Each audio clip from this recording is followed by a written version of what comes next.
Welcome. There are few foods that are as easy to make and will change your entire Shabbat as Cholent. It's a very old Jewish food. It actually comes from a French word, Cholet, which means hot, and it was a way to give people Shabbat food that will be hot Shabbat morning, even if you don't cook on Shabbat, because it's pretty easy to keep warm. It has a huge variety. There are a million different ways to make a Cholent. I'm going to stick to the shortest one. And for the first time, I'm actually going to try a plant-based meat. So this is the less than 10-minute Cholent.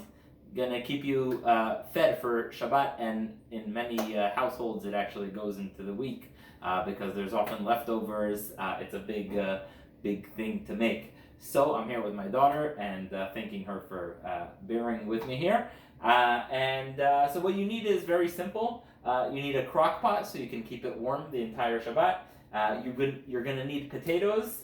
In this case, I have sweet potatoes, onions, barley, and beans, tomato sauce, juice, diced tomatoes, whatever variety you want, and meat. So that can be the regular meat or plant-based meat. And salt and everything else is obviously up to you. I have barbecue sauce, which really does wonders. Some people do ketchup. There are really different ways to do it. So let's go right into it and start with putting in the basics. By the way, onions are one of my favorite things in a cholent. And thank you. Here you go. Now, you can have very different amounts of potatoes, onions. The ratios really, and that's what's nice about it. You can really switch it around. So I'm putting in potatoes. I'm putting in sweet potatoes. Obviously, the peeling and all that also has to take place, but here, just to make things faster, everything's all set. So I have onions here. This is really quick.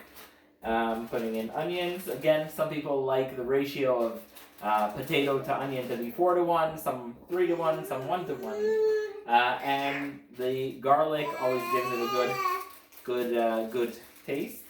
So we're going to add the garlic just as quick as that. Now barley also is something you can put to varying degrees. Some just spice it up a bit by putting a little bit barley. I'm going to go all in here with the barley.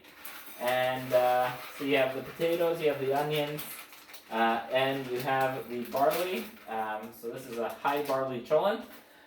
Next, I am going to put in the beans, kidney beans. They really stay well overnight. 1 second, I'm going to get them ready here.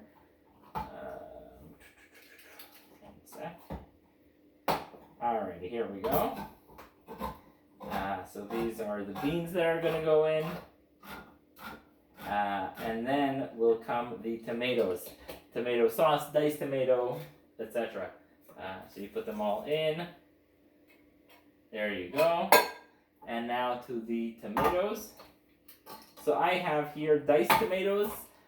Tomato paste actually could be better. Or if you have whole tomatoes in cans, just make sure that they're not completely whole, that you cut them up a bit, but some may do actually whole tomatoes. There you go. I'm going to add in the tomatoes and add some water. You're going to need water. Now, that's also something that varies. Some people like a lot of water, more soupy. Others like it a more solid cholent. So I'm going to put that in. Put in some water. The meat, you can get in the supermarket cholent meat. I'm trying plant-based meat for the first time, by the way. Here we go. Hopefully it takes off.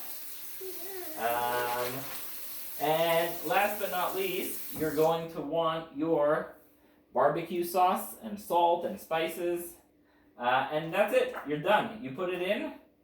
You put the spices on. You put it in the crock pot. It's now Friday afternoon. I don't have to worry about anything. This is a full course for many people. And, you may want to add spices, make sure it's mixed up. But that is pretty much it. I had potatoes, onions, garlic, barley, kidney beans,